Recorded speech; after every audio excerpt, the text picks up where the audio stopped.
अस्सलाम वालेकुम, welcome to Pakistan now. आज पाकिस्तान के रहने वालों को वाज़ेह पैगाम दे दिया गया कि जो भी कानून की बात करेगा वो या तो घर जाएगा या जेल। इसके अलावा इसका कोई ठिकाना नहीं होगा। मुल्क का मुस्तकबिल बोनों के हाथ में दे दिया गया, जिनको जैसी चाबी मिले वैसे ही फैसले करते हैं। जो आइन की किताब उठाए उसको फर्द जुर्म थमा दी जाती है। इंसानी हुकूक एक शराब बन चुके हैं, जिनके पीछे भागने वाले सिर्फ नाकामी और यासियत ही कमाते हैं।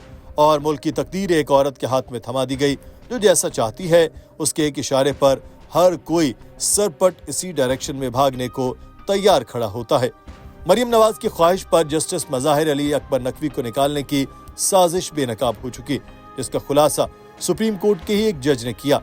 जस्टिस मज़ाहिर अली अकबर नकवी ने इस निज़ाम से टकराने की कोशिश की थी, जिसे कठपुतलियों के हाथों में थमा दिया गया, मगर शायद साहिब इक़्तिदार उनकी इस बात को इतना पर्सनल ले बैठे कि जस्टिस मज़ाहिर नकवी ने हार मानकर इस्तीफा देने का फैसला किया, क्योंकि वो तने तनहा पूरे निज़ाम से टक्कर नहीं ले रहे थे। उनके साथी जज भी साथ थे, मगर 2-4 लोग क्या कर सकते हैं जब सामने पूरा निज़ाम मुंह फाड़े खड़ा हो। ये एक तल्ख फैसला था, मगर शायद इससे बेहतर ऑप्शन उनके पास थी भी नहीं। जस्टिस मज़ाहिर को पूरा मंसूबा पता चल चुका था कि क्या कुछ किया जाएगा। ये भी पता था कि कौन कहां से खेल रहा है, बड़े खिलौने को चाबी कौन दे रहा है। ये सब नकवी साहब को मालूम था और वो अपनी जबान बंद रखने को तैयार नहीं थे।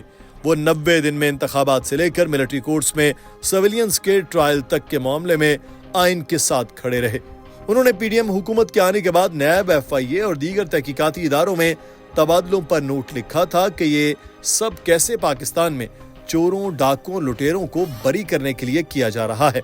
जस्टिस मज़ाहिर अली अकबर नकवी का मुस्ताफी होना पाकिस्तान और पाकिस्तानियों के लिए अफसोसनाक खबर है कि यहाँ अब आइन पसंदों का नहीं, जस्टिस मुनीर के पैरोकारों का राज होगा, जिसने एक सियासी खानदान के कहने पर मुल्क के आइन और कानून के साथ खेला था। इनके खिलाफ सुप्रीम कोर्ट के जुडिशल काउंसिल में रेफरेंस ज़ेर समाअत था, जिसमें इन पर असासों से मुतालिक इल्जामात लगाए गए, जिस पर उन्होंने इस्तीफे से पहले अपनी आखिरी जवाब में भी साजिश पर रोशनी डाली और लिखा कि काउंसिल में एक शिकायत कुनिंदा पाकिस्तान बार काउंसिल भी है।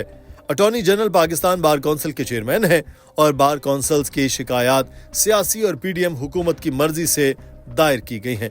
पाकिस्तान बार की पिछले साल 21 फरवरी को इस वक्त के वजीर आजम शहबाज शरीफ से मुलाकात हुई। शहबाज शरीफ से मुलाकात के रोज ही पाकिस्तान बार ने शिकायत दर्ज करने की करारदाद मंजूर की। उन्होंने बताया कि जिन असासों के इल्जामात मुझ पर लगाए गए वो मैंने गोशवारों में जाहिर कर रखे हैं। गुजरावाला का प्लॉट उनके जज बनने से पहले का है, उनके पास है। ST जॉन्स पार्क वाले घर की कीमत भी सरकारी इदारे से लगवाई गई और जिस शख्स को रिलीफ देने के इल्जामात लगाए गए उन्होंने वाज़ेह बताया कि मेरा इसके कारोबार से कोई ताल्लुक नहीं। प्लॉट की अदायगी अपने तनख्वाह वाले अकाउंट से की गई। उन्होंने सदर को जो इस्तीफा भेजा, इसमें लिखा कि मेरे लिए अपने ओहदे पर काम जारी रखना मुमकिन नहीं। मैंने लाहौर हाई कोर्ट और सुप्रीम कोर्ट में फराइज अंजाम दिए, बहुत भारी दिल के साथ इस्तीफा दे रहा हूँ। सुप्रीम कोर्ट के जस्टिस एजाजुल अहसन ने मज़ाहिर अली अकबर नकवी साहब पर लगे इल्जामात की साफ तरदीद की और अपने तहफ़्फ़ुज़ात का इजहार भी किया। उन्होंने कहा कि जस्टिस मज़ाहिर नकवी को जारी किया गया शो कॉज नोटिस बिल्कुल ऐसे है जैसे वो कभी जारी ही नहीं किया गया, इसलिए फौरी तौर पर इसे वापस लिया जाना चाहिए। सुप्रीम कोर्ट के एक से ज्यादा फैसलों में यकसा तौर पर यह कानून तय किया गया था कि किस तरह ऑडियो वीडियो क्लिप्स का किसी कार्रवाई में इस्तेमाल किया जाएगा। ये इल्जाम लगाया जाना और इसको शो कॉज नोटिस में शामिल करना तयशुदा कानून की खिलाफ वर्जी है, जो सुप्रीम कोर्ट के जज ही कर रहे हैं। जस्टिस एजाज ने कहा कि जस्टिस मज़ाहिर नकवी को सुप्रीम जुडिशल काउंसिल ने जिस बुनियाद पर शो कॉज नोटिस जारी किया, मैं इसे नाकाबिले कबूल समझता हूँ। बगैर सबूतों के इल्जाम लगाए गए, बादियों नजर में ऐसी कोई भी चीज मौजूद नहीं है जिसकी बुनियाद पर सुप्रीम जुडिशल काउंसिल कार्रवाई को आगे बढ़ा सके। अगर जज को मेरी तजवीज़ के मुताबिक वजाहत का मौका दिया जाता तो ये जायदादें उनके टैक्स रिटर्न में डिक्लेयर की गई साबित हो जाती। जहां तक जायदादों की कम मालियत का इल्जाम है तो ये मामला इनकम टैक्स ऑर्डिनेंस के तहत टैक्स हुकाम के जायजे का था। ऐसा कोई भी जायजा लिए बगैर जस्टिस मज़ाहिर नकवी पर लगाया गया। इसके अलावा करप्शन की शहादत के तौर पर मामला आगे बढ़ाया गया।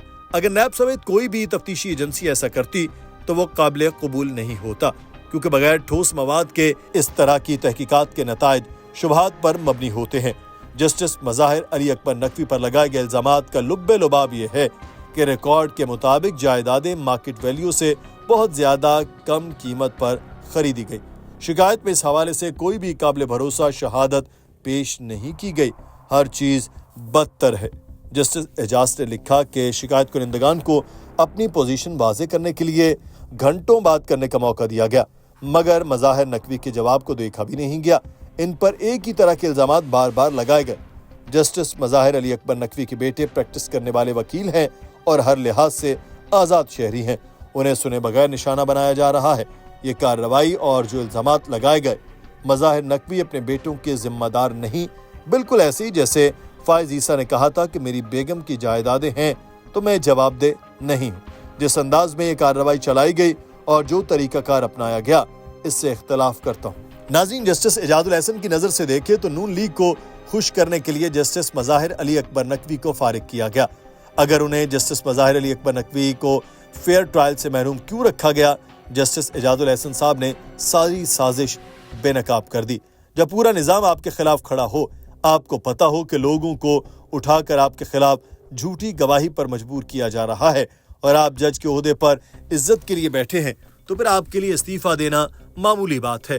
काजी फायज ईसा साहब जो कुछ कर रहे थे, इससे वाज़ेह था कि वो 8 फरवरी से पहले जस्टिस मज़ाहिर अली अकबर नकवी को निकालना चाहते हैं, क्योंकि इससे नून लीग को सियासी बयानिया मिलना था। इसीलिए मज़ाहिर अली अकबर नकवी साहब ने एक कम ज़र्फ के हाथों तजलील पर बाइज्जत मुस्ताफ़ी होने को फौकियत दी। जज तो वो भी हैं जिन्होंने इलेक्शन रुकवाने की सहूलतकारी की और सिविलियंस के मिलिट्री कोर्ट्स में ट्रायल की इजाज़त दी। उनकी आज मुआशरे में क्या इज्जत है? लोग उनके नाम पर थू थू करते हैं। दूसरी तरफ मज़ाहिर अली अकबर नकवी साहब के लिए लोगों के अंदर जो इज्जत, एहतराम और मोहब्बत है, वो सब जानते हैं। यही उन्होंने कमाया है। उन्होंने लंदन में जायदादें नहीं, लोगों में इज्जत कमाई। पूरा पाकिस्तान जानता है कि जस्टिस मज़ाहिर अली अकबर नकवी पर इल्ज़ामात गलत थे, लेकिन उनकी तज़लील करके उनको निकालने का जो मंसूबा था, इसे वो जान चुके थे। इसलिए बाइज्जत तरीके से ओहदा छोड़ दिया, क्योंकि इज्जत ओहदों से नहीं, किरदार से मिलती है। अगर इज्जत का ताल्लुक ओहदों से होता तो इस वक्त पाकिस्तान में सबसे बड़े मुअज़्ज़ज़ शख्स काजी फायज ईसा होते, क्योंकि वो सबसे बड़े ओहदे पर हैं। मज़ाहिर नकवी साहब इस निज़ाम के खिलाफ खड़े हुए और निशाना बन गए। इनसे किसी को लाख इख्तलाफात हो सकते हैं, लेकिन उसूल के लिए ओहदा कुर्बान करके वो अज़मत की बुलंदियों को छू गए। वो हक पर हैं और हक हमेशा ज़ालिम व जाबिर पर गालिब रहेगा।